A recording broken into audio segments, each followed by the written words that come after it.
How long have you been doing this? Since 2007. 2007. What'd you do before that? Well, a lot of different things. I did a lot of primitive woodworking.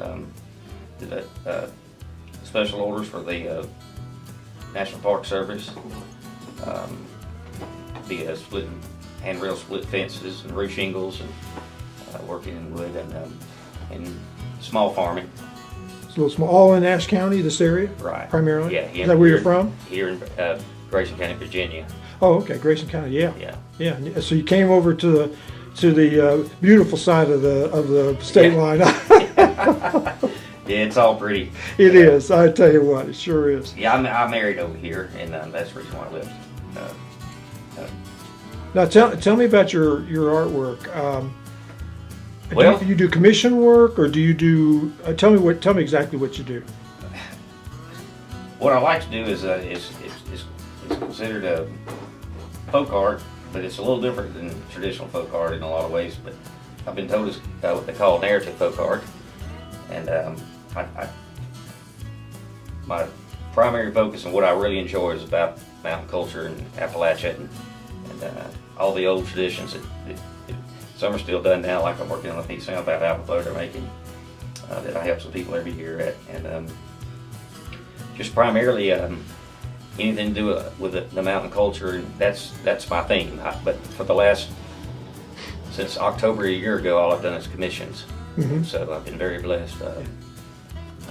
It's caused me to sell out over the year, and I haven't been able to replace or anything. But I guess for an artist, that's a good thing. But like I say, primarily it's all about old-timey things and our traditions and I guess ways of the old mountain people and country people, not just the mountain people, that's done all over this country. But we were some of the last to keep doing the things, and just to kind of keep that alive, and with a lot of color and a little bit of humor. Mm-hmm. Yep. And a lot of music. Yep. And I really love the music aspect of it. I'm a fiddle player. Yep. As well too. So I just enjoy everything about our culture and being here in the mountains, and I try to think about it. Do you draw every day, or are you just certain times of the week, or tell me about that? Yeah, it depends. I try to, if I can. My ideal situation would be I draw every day, but unfortunately I have to do other things, side jobs, and I've got friends that I help do different things with. Mm-hmm. And so when they call, I have to go, because it's pretty quick money in there, Mm-hmm. and just plus it helps offset any type of downtime or slow time I have if I really don't have any right now, which is a good thing I'm blessed with, but less now than it has been in the past. But I still do odd jobs and things like that to help out. Yeah. I'm not on the farm anymore. So I read a little bit about you, that there was an award you won, or a commission you got with Coca-Cola Bottling Company. right. Yeah, tell me a little bit about that. Well, actually, I'll tell you that the quick summation of that, it was one of those type of deals where I had a friend that I know through music that lived in Atlanta, and I've known him for, at the time, 7 years, and all we met every year is fiddlers conventions, and we played music together and at the camp, and I don't care what you do. I just, every time I met him, he'd be in flip-flops and shorts, and Yeah. they'd be drinking their beer and stuff. But we got to be friends because he's a clawhammer banjo picker, and I just never asked him what he did. I knew that he originally worked for UPS. But anyways, he called me after a couple of years of saying he's going to try to get up here to go to our music jam on Friday nights. He did. And I knew he'd had a long day or whatever, so I wanted him to stay there instead of go camp up there in Virginia where he's got a little place. But when I took him down to where my shop was at the time, downstairs in the basement, I was getting ready for a show in Atlanta, and National Folk Art Show, and he walked in and he just goes, he looks up and he says, "Did you do this?" And I said, "Yes." And he says, "I never knew." And he says, "Well," I said, basically, "Well," I said, "I never knew either." I said, "I've had a hard time really calling it art. I don't know what it is." But anyways, we went on and talked, and we ended up not playing music, but talked about art. And I finally got to bed late that morning, and I got him up early because I knew he wanted to leave. And when I went down to meet him, to get him up, see if he wanted to eat breakfast and what we could do for him before he left, he said that you know, I'm working with Coke now, and I said, no, I didn't have any idea that, you know, it wasn't a big deal. And he says, well, anyways, he says, my office is next to Coke Archives, and he said, I'd like to see if I could get a couple of prints from you to see if they might be interested in having something done. And I said, you know, Steve, I've known you for 7 years. I said, I've never really asked you whatever you did. I mean, it doesn't matter to me. I mean, I don't care. This is no big deal to me. Yeah. And I said, you're talking this crap here. I said, now, why would you say something like that? I said, what do you do at Coke? He said, well, I'm the speechwriter for the president and CEO of Coca-Cola. And I said, you are? He says, yeah. And he says, we take all forms of art, folk art, you name it. And I said, well, I know Coke has a lot of art. I said, I've always really liked it. I said, I've always loved Coke art. I just never felt, you know, that'd be something I'd ever be interested in because my stuff's not really worthy of that. But anyways, he said, no, I disagree with you.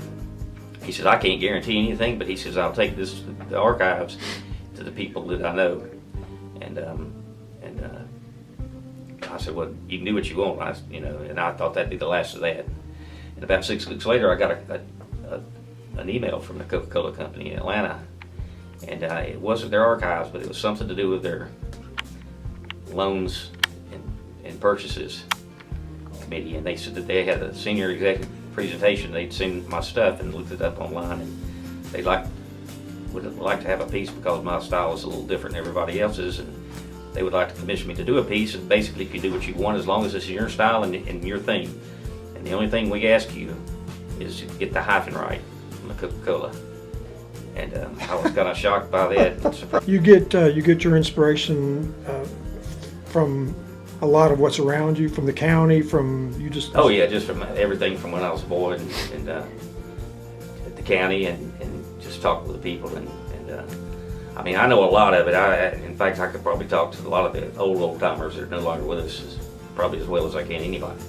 But yeah, I've got a few old codgers I hang around with. I like to hear their stories, and we talk about hunting, bear hunting, and coon hunting, and all the old stuff. And my stuff is,